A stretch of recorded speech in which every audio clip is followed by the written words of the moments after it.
Saat usia memasuki 18 tahun, Syekh Abdul Qadir meminta izin kepada ibunya untuk menuntut ilmu ke negeri Baghdad.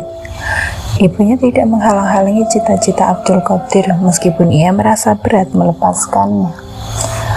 Sebelum pergi, ibunya berpesan kepada Abdul Qadir untuk tidak berkata bohong dalam keadaan apapun. Ibunya memberi bekal 40 dirham yang ia jahit di dalam pakaian Abdul Qadir. Berangkatlah Abdul Qadir diiringi doa sang ibu. Abdul Qadir berangkat dengan rombongan perantau yang juga hendak pergi menuju Baghdad. Dalam perjalanan tiba-tiba saja mereka diserang oleh 60 orang perampok. Semua harta dan pembekalan dari rombongan dirampas.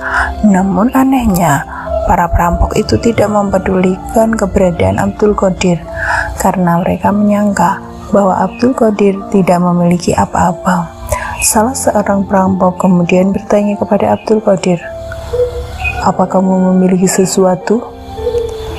"Ya, aku punya uang sebanyak 40 dirham di dalam pakaianku," jawab Abdul Qadir dengan tenang. Perampok itu merasa heran dengan pengakuan Abdul Qadir, lalu ia melaporkan hal itu kepada ketuanya. Abdul Qadir kemudian dihadapkan kepada ketua perampok. "Benarkah engkau memiliki uang 40 dirham di dalam pakaianmu?" tanya ketua perampok dengan penasaran.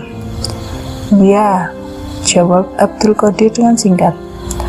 Dengan penuh penasaran, ketua perampok kemudian menyuruh anak buahnya untuk membuktikan ucapan Abdul Qadir.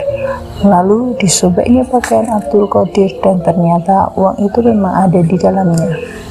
Ketua perampok merasa heran dan kemudian bertanya kepada Abdul Qadir, "Mengapa kamu mengatakan keberadaan uangmu?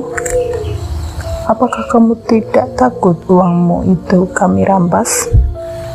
Abdul Qadir berkata, "Sesungguhnya aku telah berjanji kepada ibuku sebelum pergi untuk tidak berkata bohong kepada dalam keadaan apapun."